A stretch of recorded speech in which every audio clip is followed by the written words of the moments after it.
주일 소식은 주보를 참고해 주시고요.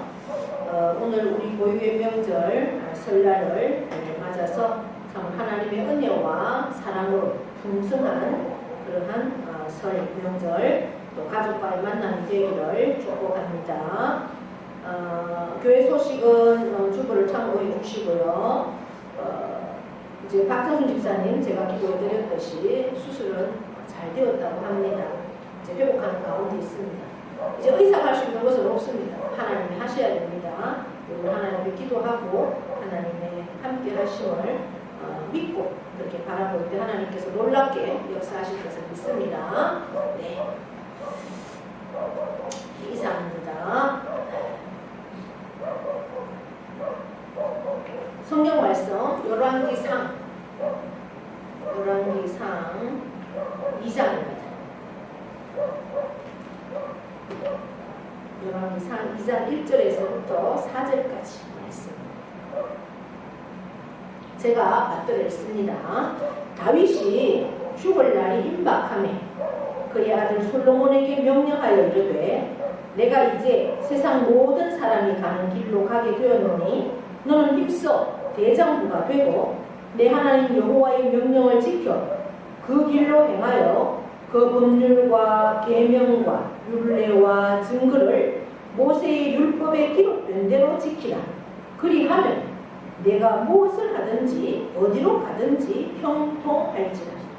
여호와께서 내 일에 대하여 말씀하시기를 만일 내 자손들이 그들의 길을 삼가 마음을 다하고 성품을 다하여 진실로 내 앞에서 행하면 이스라엘 왕 위에 오를 사람이 내게서 끊어지지 아니하리라 하신 말씀을 확실히 이루게 하시리라. 아멘. 이 시간 찬양으로 하나님께 영광 올려 드립니다.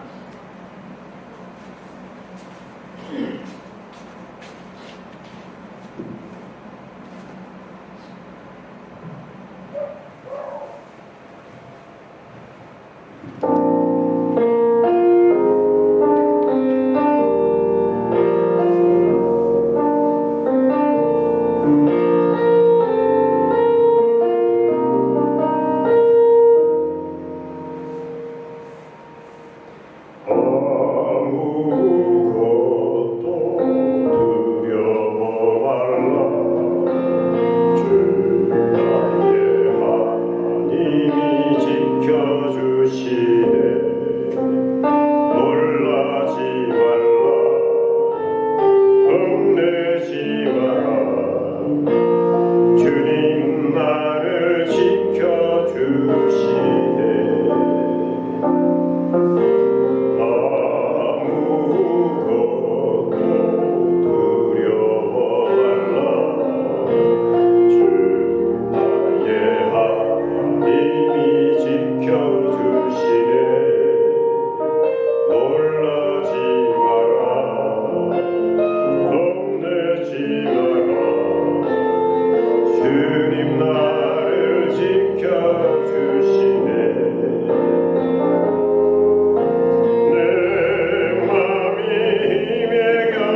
올 한해도 우리 주님 안에서 아무것도 두려워하지 않는 우리 성도님들 되기를 원합니다. 네.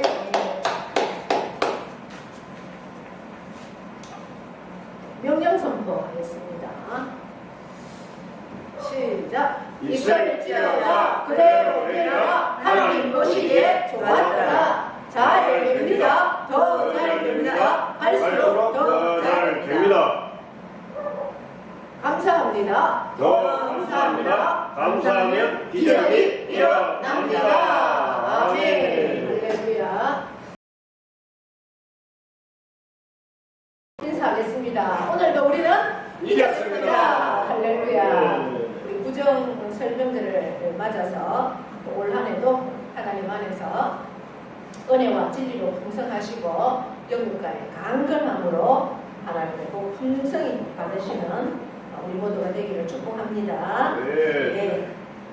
오늘 우리가 읽은 말씀 열왕기 상입니다. 열왕기 상을 시작하는 1장에 보시면 이렇게 기록을 하고 있어요.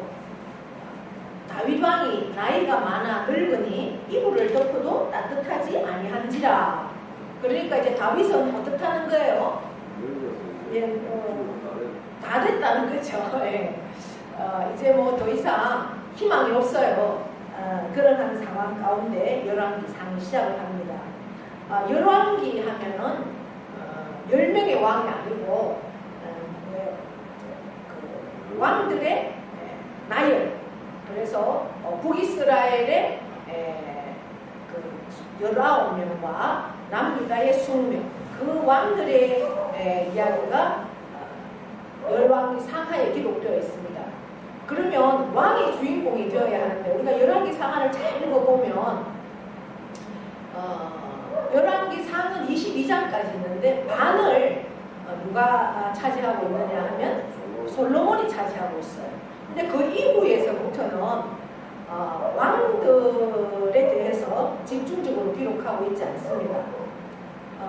열왕기 상에 솔로몬이 끝나고 나면 가장 집중적으로 포커스를 맞추는 사람이 누군가? 바로 엘리야입니다. 엘리야. 그래서 엘리야는 누구예요? 선지자입니다. 그러니까 왕들의 이야기에 왜 선지자를 그렇게 주목을 하고 기록했을까? 열왕기 상이 끝나면 열왕기 하에는 또 포커스를 맞추는 사람이 있어요. 누굴까요? 엘리사 선지자입니다.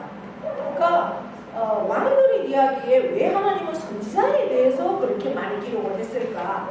그것은 이 열왕기를 기록하는 것은 결국은 주인공이 누구다? 왕이 아니라는 거예요. 주인공은 바로 하나님의 백성, 하나님께서 택하신 이스라엘 그 백성들, 이스라엘 민족이 열왕기의 주인공이라는 거예요. 그래서 이스라엘 백성들이 진실로 하나님을 귀하게 여기고 하나님을 사랑하는가? 아니면 그렇지 않은가? 하나님께서 그 주신 그 말씀을 잘 지켜 행하는가? 그렇지 않은가? 이것 때문에 열왕기 상하를 기록하면서 하나님은 왕들보다는 선지자. 선지자는 왜 어떤 사람이에요? 선지자는 하나님의 말씀을 대언하는 사람입니다. 그리고 하나님의 말씀을 대언하고 하나님의 그 생각들을 세상 가운데 선포하고 하나님 말씀대로 살지 않으니까 하나님은 선지자를 세워서 하나님의 직접 말씀하는 걸 모르니까 하나님을 대신해서 선지자를 세워서 하나님 말씀을 계속 백성들에게 이제 선포하는 거예요. 하나님의 말씀은 이렇게 하는데 왜 너희는 이렇게 살지 않아? 그러니 하나님은 당신들이 하나님의 뜻대로 살기를 원해. 그렇지 않으면 심판이야. 그러니 돌아와야 돼. 하나님 말씀으로 돌아와야 돼. 계속해서 하나님의 마음을 정확하게 선포하고 하나님 말씀을 대언해 주는 사람이 선지자인데 하나님은 이 열왕기에 하나님 말씀을 계속해서 선지자를 세우셔서 하신다는 거예요. 다윗이 이제 나이가 많아서 늙었어요. 그럼 자기의 그 할 일이 다 끝났는데 왜 사무엘 하에서 다윗을 다 정리하지 않고 열왕기까지 끌고 왔을까?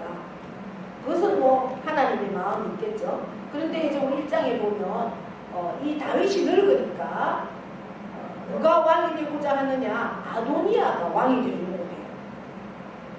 아도니아도 다윗의 아들입니다.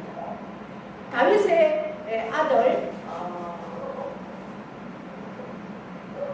아들이 이제 아도니아는 네 번째 아들이에요.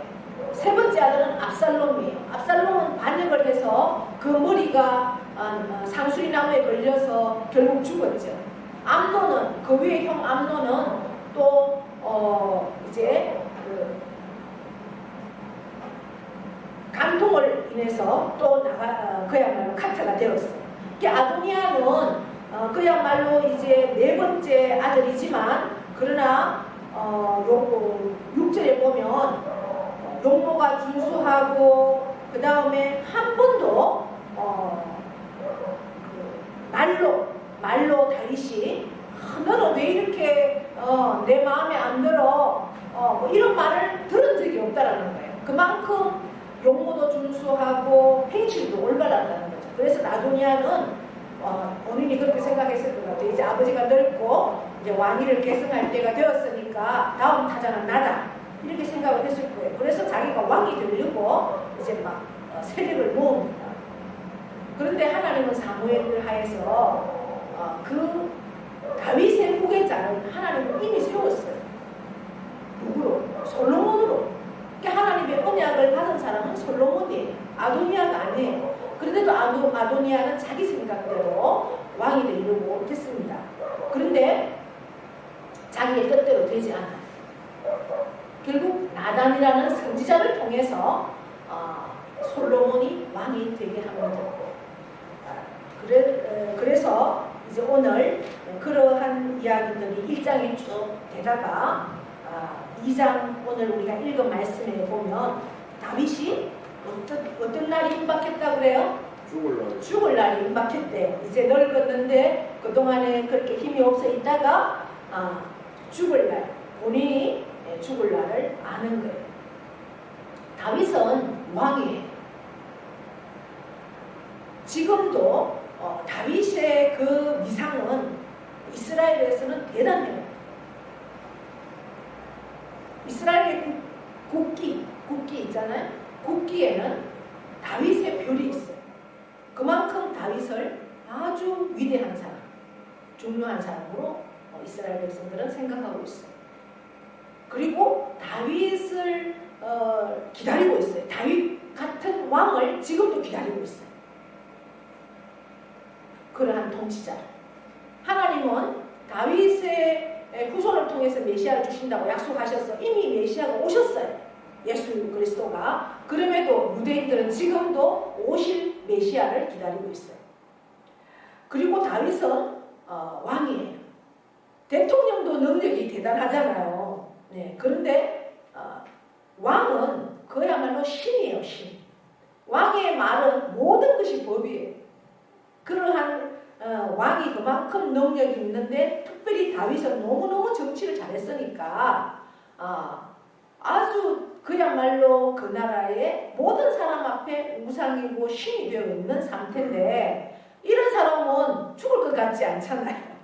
그런데도 하나님의 모든 사람, 이 세상의 모든 사람은 우리의 태어날 때도 하나님의 은혜로 태어나고 하나님의 뜻 가운데 태어나고 죽을 때도 반드시 하나님의 때가 되면 어떠한 능력이 있는 사람도 다 죽는다라는 것을 오늘 우리에게 알려줍니다.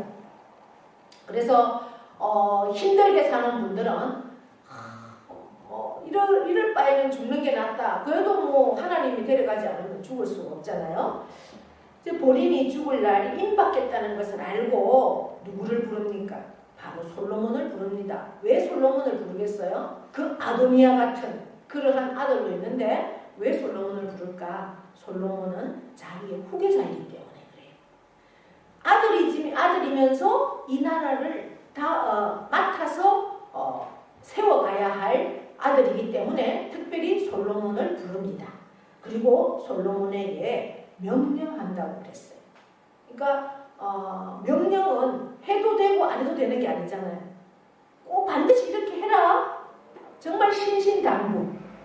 유언이겠죠. 유언. 이제 마지막 죽음 앞에서 솔로몬에게 말합니다. 한번 2절 읽어볼까요? 내가 이제 세상 모든 사람이 가는 길로 가게 되었노니 이렇게 뭐라고 합니까? 너는 힘써 대장부가 되라. 나도 세상에 모든 사람이 죽지 않는 사람은 없다. 뭐 언제 죽을지 그것은 우리가 알 수 없지만 반드시 한번 태어나면 죽는 것은 다 똑같다. 누구나 가는 길이 죽음의 길이다. 이제 나도 그 길로 가게 되었다.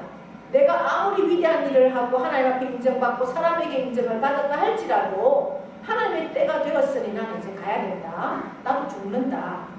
그런데 내가 이제 이 죽음을 앞두고 너 앞에 신신당부하는 정말 이 일은 반드시 지켜도 마지막 유언을 하는데 너는 힘써 대장부가 되어라 이렇게 합니다. 대장부가 되어라.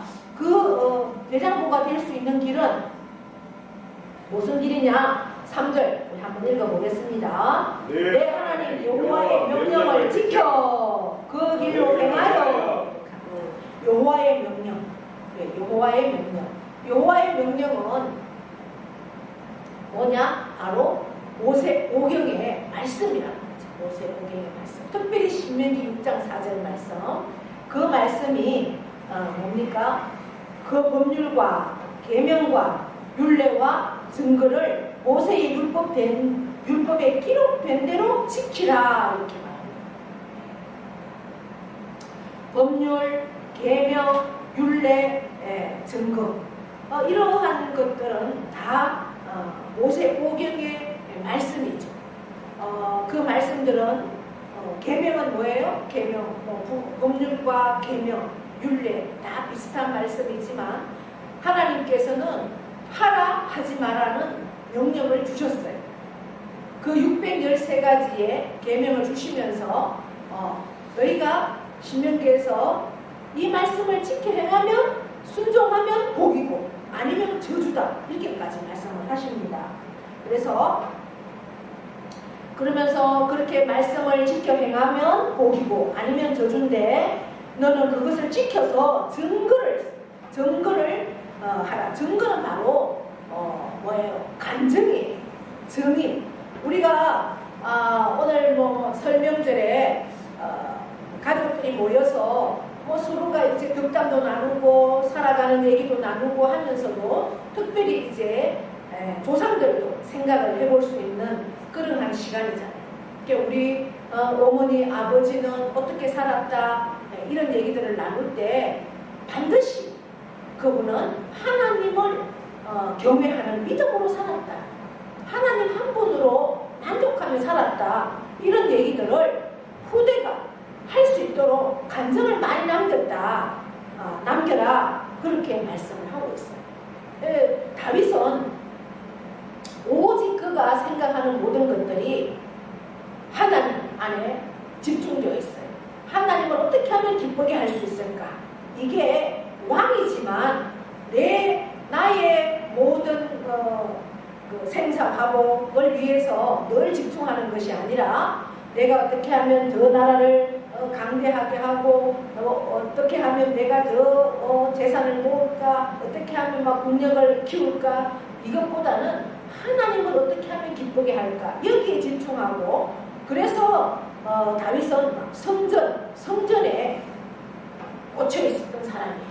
어떻게 하면 나는 이렇게 왕궁에서 살고 있는데 하나님의 성전이 없으니 너무 마음이 아픈 거예요. 나는 따뜻한 이렇게 좋은 집에서 살고 있는데 예배당은 너무나 허술하고 막 이런 것들이 너무 마음이 아픈 거예요. 그래서 어떻게 하면 예배당을 좀 더 이렇게 아름답게 꾸며볼까 어떻게 하면 뭐 하나라도 교회 가서 이렇게 해볼까 이런 마음들로 늘 이제 가득 차 있다라는 거죠. 그것이 다윗의 마음이었어요. 그러니까 하나님이 그렇게 늘 하나님 앞에 집중되어 있으니까 하나님이 다윗에게 복을 주지 않을 수가 없죠. 그러면서 다윗은 성전을 짓기 위해서 모든 것을 준비합니다. 모든 재료를 다 준비했다고 그랬어요. 금과 은과 모든 것을 땅부터 시작해서 다 준비해서 이제 성전을 건축하면 되는데 하나님은 그걸 또 허락하지 않는 거예요. 그러니까 예배당을 짓는 목사님들은 또 그 건축에 대한 사명이 있기 때문에 할 수 있는 거고, 또 건축을 다 해놓으면 또 다음 바톤을 이어받아서 이제 또 목회를 하는 여러 가지 이제 목사님들도 사명이 다 있듯이 다윗은 내가 건축하고 싶어서 모든 것을 완벽하게 다 준비했는데도 하나님은 그 뒤를 여시지 않아요. 너는 여기까지. 그 다음은 너 아들이 후계자가 할 거야. 이렇게 말씀을 하십니다. 그러면서 너가 정말 그 하나님의 말씀대로 그 말씀을 지켜 행하면서 자손들이 정말 우리 아버지, 우리 할아버지를 생각하면 자기의 안위, 자기의 어떤 능력, 또 국력 이런 것보다는 정말 하나님을 어떻게 기쁘시게 했는가에 대한 그러한 감정들이 넘쳐날 수 있도록 그렇게 살면 어떻게 한다고 그래요? 무엇을 하든지 어디로 가든지 형통할지라. 아멘. 예. 하나님 제1주의로 살면 무엇을 하든지 어디로 가든지 형통하리라 이렇게 말씀을 합니다. 여러분, 형통하다는 것은 뭡니까? 형통하다는 것. 일들이 다 잘 된다는 얘기죠. 그죠? 근데 우리가 세상적인 가치관으로 보면 일이 잘 되면 뭐예요? 그 아이가 좋은 대학을 가고 좋은 직장을 가고 세상에서 승승장구하는 것을 형통하다고 얘기하면 성경에서의 형통은 그게 아니에요. 형통은 지혜를 말하고 있어요. 지혜는 누가 주는 거예요? 지식은 내가 열심히 공부해서 얻을 수 있는 것이 지식이에요. 지혜는 하나님이 주시는 게 지혜예요.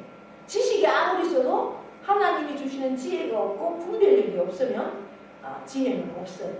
지혜는 바로 이 형통은 하나님이 주실 때 가능하다는 거예요.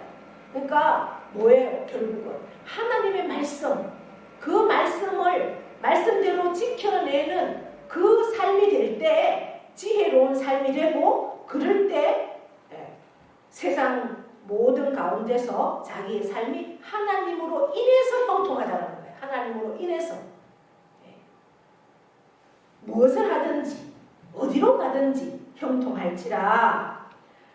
그래서 그 하나님 뜻대로 그렇게 뭔가 세상적인 가치관으로 보면 이거 아니에요. 손해예요.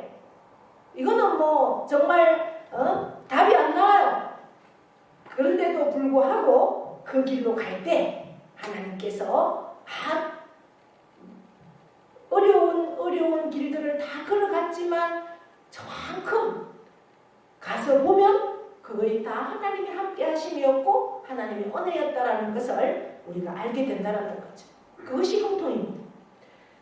4절, 여호와께서 내 일에 대하여 말씀하시기를, 하나님 말씀하십니다. 만일 내 자손들이 그들의 길을 삼가 마음을 다하고 성품을 다하고 진실이 내 앞에서 행하면, 이 말씀은 신명기 6장 4절에 이스라엘아 들어라 쇠맞아. 그러니까 하나님의 그 말씀 앞에 마음을 다하고 뜻을 다하고 정말 그 말씀 앞에 진실이 행하면 이스라엘 왕 위에 오를 사람이 내게서 끊어지지 아니하리라 하신 말씀을 확실히 이루게 하시리라. 아멘. 정말 그 하나님 말씀대로 그렇게 지켜 행할 때 이스라엘 왕이 오를 사람이 너의 자손에서 끊어지지 않게 하겠다. 그 열왕기 상에 이제 11장쯤 가면 솔로몬이 죽게 되는 그쯤에 가면 그 전에 하나님께서 계속 말씀하십니다.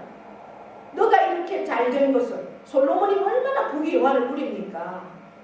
다윗 때보다도 더 부귀 영화를 누리거든요.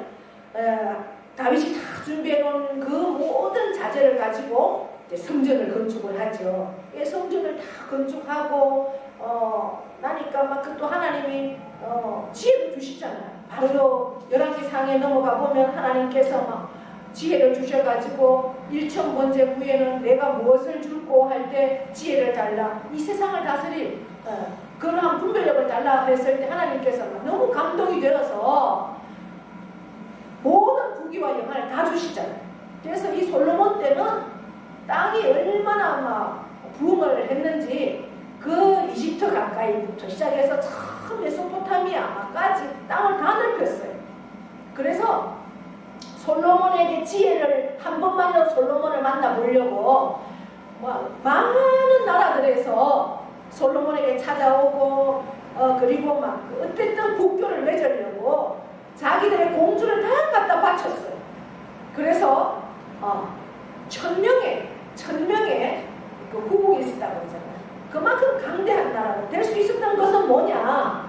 너가 잘나서가 아니라 너 아버지 다윗이 그만큼 믿음으로 세웠기 때문에, 그래서 다윗도 솔로몬에게 이만큼 교육을 시켰잖아요. 자기의 삶으로 보여주고, 우리가 입으로 해서 되는 게 아니잖아요. 어릴 때부터 교육은 어릴 때 이루어져야 됩니다. 나이가 많아가지고 머리가 커서는 교육을 시키면 뭐라고 그래요? 잔소리가 되는 거죠. 잔소리가. 그러니까 어릴 때부터 교육을 시키고 어릴 때부터 삶으로 보여줄 때 그게 교육이 진정한 교육이 되는 거죠. 다윗은 그렇게 솔로몬을 교육을 시켰습니다. 그리고 마지막 죽을 때 생명을 바쳐서 명령했어요. 너는 이렇게 해야 돼. 좋은 말 해주고 가는 것이 아니라 하나님 앞에서 다르게 살아야 돼. 그래야지 너 왕위가 너가 이제 내 다음 왕위를 계승하는데 너 자손이 계속해서 왕위를 이어가려면 너가 하나님 말씀대로만 살아야 돼. 이 말씀을 하는 거예요. 처음에는 솔로몬도 그 말씀 앞에서 교육이 되었기 때문에 정말 하나님 앞에 신실함으로 섰지만 점점점 왕위가 강해지고 나라가 번성해지고 워낙 이방인들이 자기와 국교를 맺으려고 하고 그 후궁들이 천명이 되면서 희석이 되는 거예요. 희석이.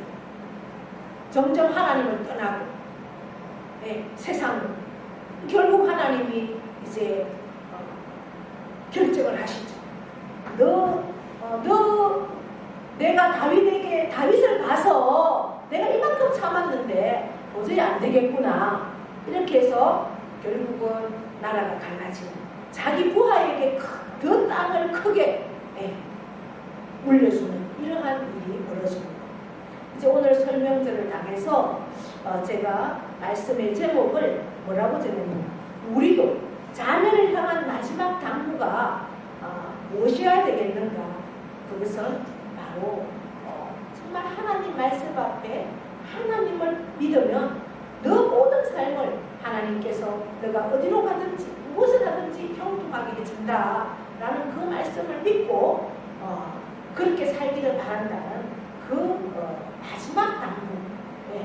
우리가 늘 그것을 위해서 기도하고 자녀들에게 마지막 유언으로 내가 저 통장에 너희에게 물려줄 돈이 얼마나 들어있어, 땅을 물려줄 땅이 얼마나 있어, 이게 아니라는 거예요.